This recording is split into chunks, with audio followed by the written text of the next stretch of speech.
La astronomía nació en Oriente Próximo. 4 milenios antes de Cristo, los babilonios observaban el cielo desde sus zigurats para registrar la salida y la puesta del sol. También agruparon numerosas estrellas en constelaciones y comprendieron los ciclos del firmamento. Aquellos primeros observadores ya sabían que el Sol, la Luna y los planetas se movían por delante de las estrellas que formaban el telón de fondo. Los planetas o estrellas móviles formaban bucles en su camino por los cielos. El Sol, la Luna y los planetas viajaban por una misma franja celeste que los babilonios denominaron zodíaco. Empezando por Taurus, el toro, el zodíaco contenía 13 constelaciones. 12 de ellas han sobrevivido hasta nuestros días en la astrología, pero aquellas figuras míticas describían unas formas celestes muy reales. Los chinos realizaron observaciones continuas del firmamento durante más tiempo que ningún otro pueblo. Hace 4000 años empezaron a registrar meticulosamente todos los movimientos celestes. Crearon un calendario muy preciso y mapas estelares como este. La franja central es la Vía Láctea. Los eclipses solares fueron registrados por primera vez en China. Y sus astrónomos vieron las manchas solares sin necesidad de ningún instrumento. Hace milenios, los chinos contemplaron la aurora boreal. Y fueron los primeros en registrar el paso del cometa Halley, que se acerca a nuestro planeta cada 76 años. Los ideogramas de las tumbas chinas describen los cometas como estrellas escoba a causa de su cola.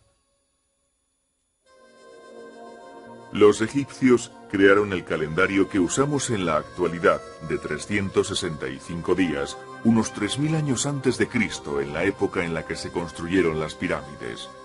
En una tierra desértica, el agua era un bien escaso y preciado, pero los egipcios sabían que con la aparición de la estrella del Can Mayor, Sirio, llegaría la crecida del Nilo. Podría comenzar el riego de los campos que aseguraría la cosecha. Los egipcios, expertos en los ciclos celestes, creían que todo era controlado por dioses y rendían homenaje al dios del sol, Ra.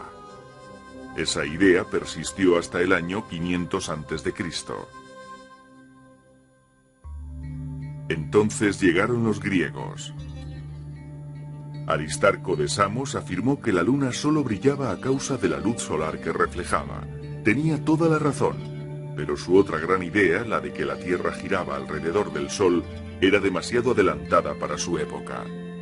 Entonces se creía que el Sol, la Luna y demás cuerpos celestes estaban dentro de unas esferas de cristal que giraban alrededor de la Tierra. Esta errónea noción de Aristóteles se mantuvo viva durante 17 siglos. Otro griego, Hiparco, compiló el primer catálogo de estrellas del mundo occidental. En él comparaba el brillo de los astros. Mientras, en el norte de África, el griego Erastótenes había oído hablar de un pozo que había en la actual Asuán, en el cual, al mediodía del solsticio de verano, no había sombra, pues el sol quedaba justamente sobre él. Sin embargo, más al norte, en Alejandría, Erastótenes observó que a mediodía del solsticio de verano, una columna daba una sombra de 7 grados.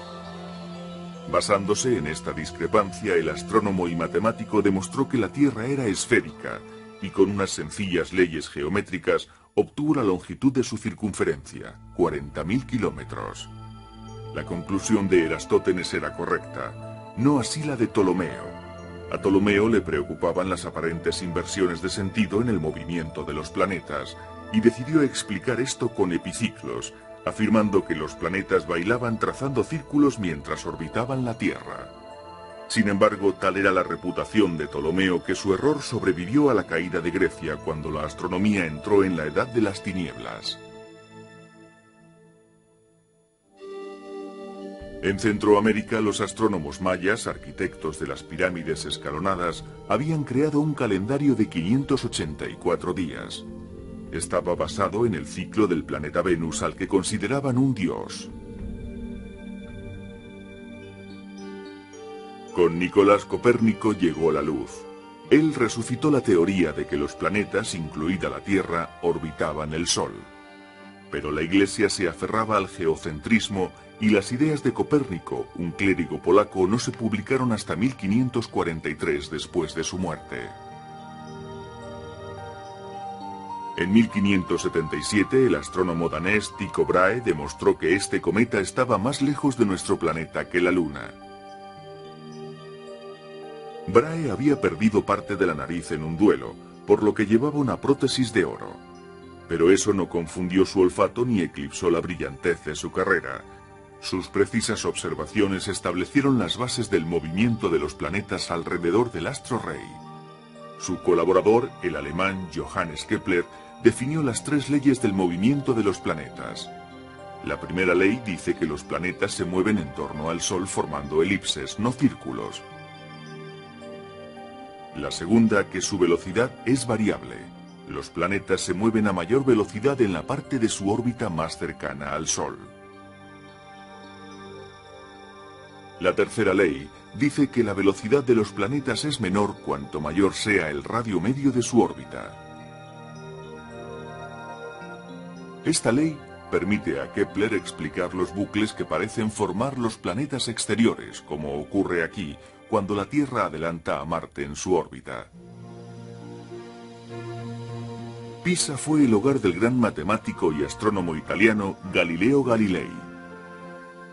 En 1608 Galileo utilizó el telescopio, una invención holandesa que aumentaba menos que los prismáticos actuales para observar el cielo. Y con él descubrió varias lunas de Júpiter y los cráteres de la Luna. Galileo estudió las fases de Venus e irritó a la Iglesia con su teoría heliocéntrica. A finales de ese mismo siglo, el inglés Isaac Newton descompuso la luz solar en los colores del arco iris, dejando ver su espectro. También desarrolló el telescopio reflectante, en el que se usaban espejos en lugar de lentes para captar y centrar la luz. Y descubrió las leyes de la gravitación universal, una fuerza de atracción que ejercen todos los cuerpos y que explica las leyes de Kepler. Con esto nació la astronomía moderna. En 1781, William Herschel descubrió el planeta Urano. Y ayudado por un telescopio construido por él mismo, dibujó el primer mapa de la Vía Láctea. Herschel dedujo que lo que se veía en el cielo era la cara lateral de una galaxia en forma de disco, pero no fue hasta mediado el siglo XIX cuando Lord Rosse reveló la estructura espiral de ciertas galaxias. Él hizo este boceto de la galaxia del Remolino en el castillo que poseía en la isla de Irlanda, donde tenía el que fue el mayor telescopio de la Tierra durante medio siglo. En las últimas décadas del siglo XIX surgieron 2 nuevos descubrimientos. El primero fue la espectroscopia, desarrollada a partir del descubrimiento de Newton, que permitía analizar la luz procedente de los cuerpos celestes y así descubrir la composición química de dichos cuerpos. El otro fue la fotografía, con la que se podían tomar imágenes de cometas y de la situación de las estrellas. Ya en el siglo XX, en 1917, se inauguró este telescopio de 100 pulgadas, el Hooker, situado en el Monte Wilson, en California. Gracias a él, el astrónomo estadounidense Edwin Hubble hizo un gran descubrimiento acerca de las galaxias, que se estaban alejando unas de otras. El universo se expandía. En 1947, el telescopio Hall, el primer telescopio de 5 metros, confirmó dicha expansión. En esa misma época nació la radioastronomía, el estudio de los astros a través del análisis de ondas no visibles. Con la era espacial se pusieron en órbita observatorios que, libres de las interferencias atmosféricas, podían examinar las ondas infrarrojas y ultravioletas, así como los rayos X. El telescopio Hubble proporcionó la misma precisión en el campo de la astronomía óptica. Las imágenes que enviaba el Hubble eran asombrosas. Habían sido captadas por un nuevo detector electrónico, la cámara CCD.